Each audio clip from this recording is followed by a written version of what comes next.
Madame, Monsieur, bonjour. Nous sommes aujourd'hui au Visionnaire de L'Oréal à Paris pour célébrer une conférence sous le thème 20 ans de diversité, construire une citoyenneté inclusive. Avec nous aujourd'hui, Monsieur Benjamin Stora. Monsieur Benjamin Stora, vous êtes tout d'abord historien.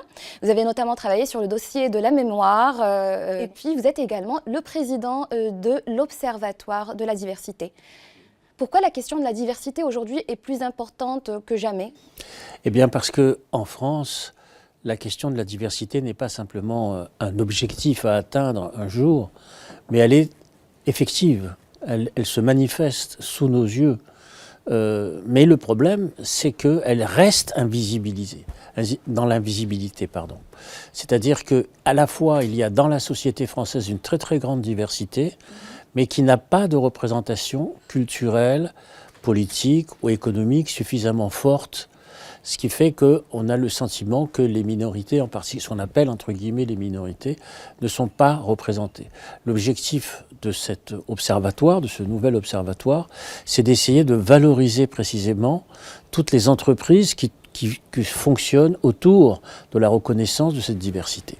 Est-ce que vous pensez qu'aujourd'hui, avec la montée de l'extrême droite, cette diversité est menacée?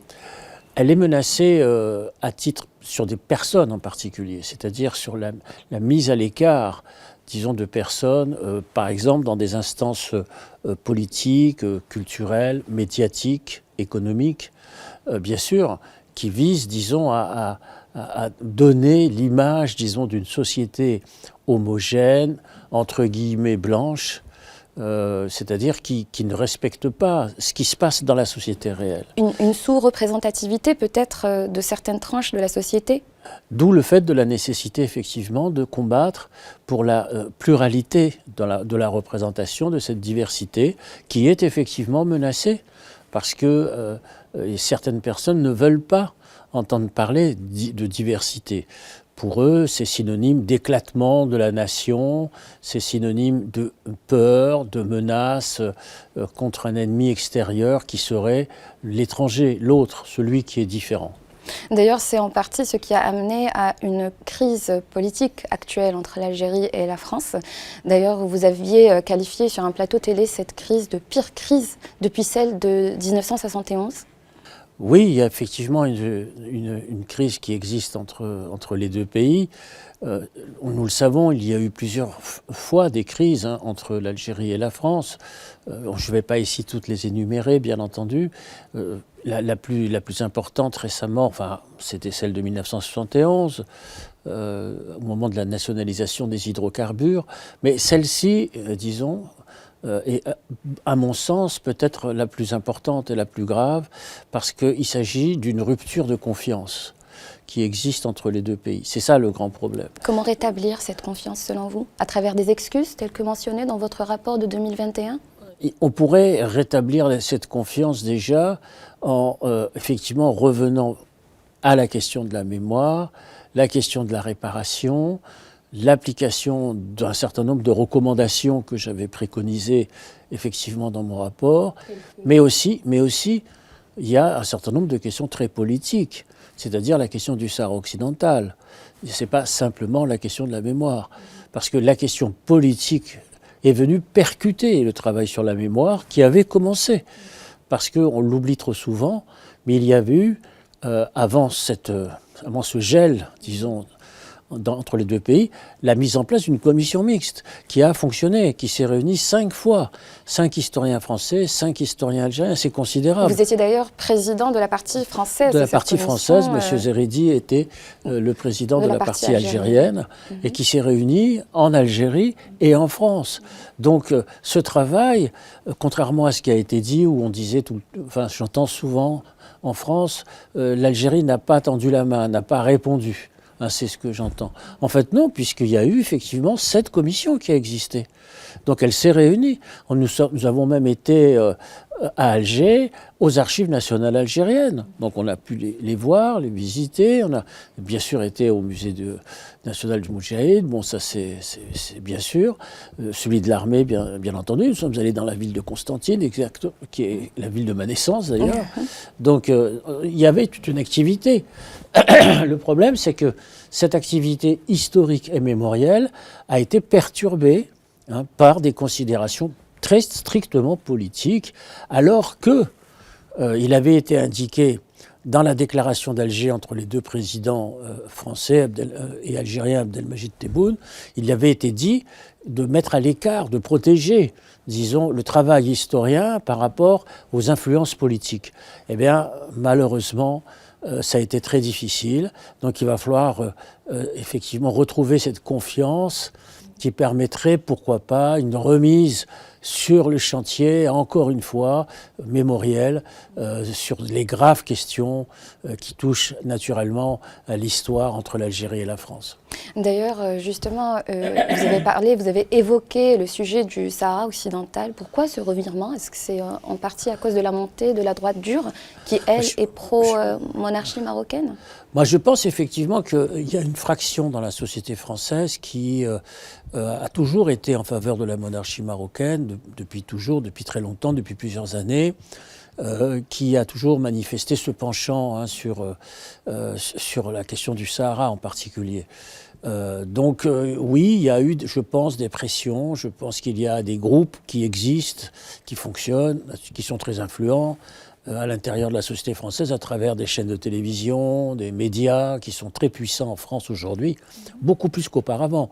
C'est-à-dire qu'il faut prendre la mesure de la nouvelle puissance médiatique d'une droite dure, d'une droite extrême dans la société française dont on n'a pas suffisamment pris l'importance, le poids, à travers, disons, différents organes. Et bien, ça a fini par peser, effectivement, je crois, malheureusement, sur la vie interne, sur la vie politique française. Nous sommes, donc cet entretien en fait coïncide avec le 65e anniversaire des essais de Reagan qui ont marqué l'Algérie. Donc Reagan se trouve au sud-ouest de l'Algérie. Dans votre rapport de 2021, vous en aviez parlé. Et à votre avis, quelles actions devraient être entreprises par la France pour reconnaître pleinement cette injustice ? Ben oui, j'avais effectivement abordé cette question parmi mes préconisations dans le rapport que j'avais remis à Emmanuel Macron en 2021, c'est-à-dire le fait que la France a procédé à de nombreux essais nucléaires avant et après l'indépendance de l'Algérie. Je crois 17 essais nucléaires, c'est considérable. Et donc, moi, je préconisais qu'il y ait là une commission aussi qui puisse déterminer le lieu exact ou les lieux exacts où ces expérimentations entre guillemets ont eu lieu, c'est-à-dire l'identification des lieux, et aussi, et ensuite bien sûr, une fois que cette identification est faite, de procéder à un nettoyage. C'est-à-dire la forme de réparation, ce serait effectivement d'enlever, de nettoyer, disons, tous ces déchets qui sont le produit, disons, de ces essais nucléaires qui ont fait de très nombreuses victimes après l'indépendance. C'est ça, rappelons-le, qu'il y a eu des générations par la suite qui ont justement souffert ça fait 3 générations. Absolument, donc il faudrait ça fait 3 générations. On avait eu le même phénomène aussi, il y a les essais nucléaires bien sûr, mais j'avais déjà signalé aussi le même type de phénomène au sujet des mines qui étaient posées aux frontières, en particulier tunisiennes et marocaines. Qui n'avaient pas encore explosé. Et qui n'avaient pas toutes été enlevées, qui n'avaient pas été déminées lorsque la fin de la guerre a eu lieu. Et au total, la France avait posé, avant de partir, 3 millions de mines aux frontières qui ont continué malheureusement à faire beaucoup de dégâts après l'indépendance. Et donc, par conséquent, il faut aussi disons, suivre ce qui s'est passé après 1962, et ça fait partie des suites, disons, à avoir au niveau des chantiers mémoriels, malheureusement, qui sont pour l'instant suspendus. Oui, d'ailleurs, des atrocités ont été commises non seulement pendant la guerre, mais aussi lors de la conquête et lors de l'exploitation. C'était quand même... Ce que nous avions décidé de faire dans la commission mixte, nous avons commencé à faire, c'était effectivement de ne pas prendre l'histoire par sa fin. parce que sinon elle est incompréhensible. Parce que l'histoire par sa fin, elle est sanglante, elle est cruelle, Oui. elle est terrible, on le sait tous, mais d'essayer de comprendre cette histoire par son origine. L'origine, c'est la pénétration coloniale. L'origine, c'est l'installation d'une colonie de peuplement. Absolument. L'origine, c'est la dépossession foncière. Et l'origine, c'est naturellement aussi ce que vous évoquiez sur la question des massacres, Oui, oui. dont certains ont touché des régions entières, des enfumades, en 1845, aussi le massacre, par exemple, dans la ville de Laroite, bon, je vous prends quelques exemples, bien sûr, très forts.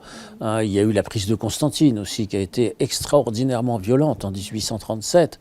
Le siège de la ville de Constantine a duré 1 an. C'est un siège d'1 an. Avant que la ville ne soit prise par une brèche.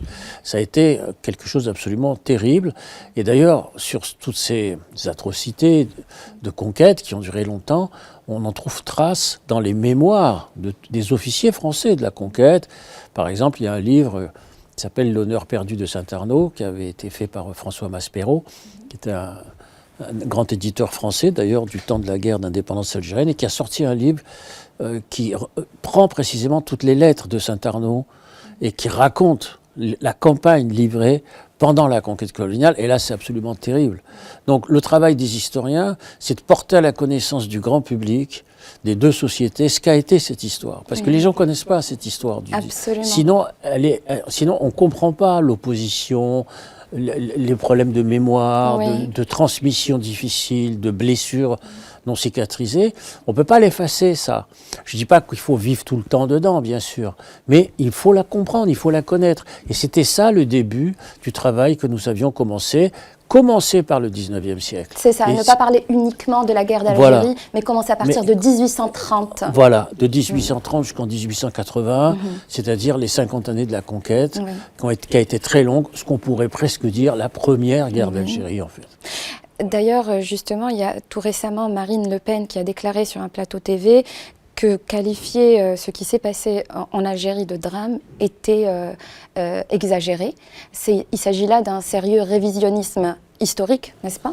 Bien sûr, le drame, disons, quand on dit qu'il n'y a pas eu de drame, oui, il n'y a pas eu de drame pour ceux qui ont profité de cette histoire, de cette conquête, en s'installant en Algérie, mais c'est un drame pour ceux qui ont subi cette violence qui a été très grande, avec des déplacements de population considérables, des dépossessions foncières, jusqu'à la perte de son nom d'ailleurs, hein, parce que jusqu'à encore récemment, il y avait des personnes qu'on appelait les SNP, les sans noms patronymiques. C'est-à-dire des gens avaient perdu l'usage de leur nom, ce qui est quand même absolument incroyable. C'est un effacement total de l'identité. Un effacement total de l'identité. Et donc, ça, c'est un drame. La perte d'une identité, bon, il y a les massacres, bien sûr, physiques, bien entendu, mais la perte de l'identité, c'est aussi très, très important. Oui, il y a eu déscolarisation, c'est presque plus important à la limite, parce qu'il y a une perte de filiation, une perte de généalogie, parce que le nom est très souvent lié à la terre. Et lorsque vous perdez la terre, vous perdez l'usage du nom. Et donc vous perdez le fil de la continuité historique, et ce fil est brisé. Et donc il faut le rétablir. C'est tout le travail des historiens d'ailleurs. Absolument. Voilà. Monsieur Benjamin Stora, merci d'avoir accepté de répondre à nos questions. Merci.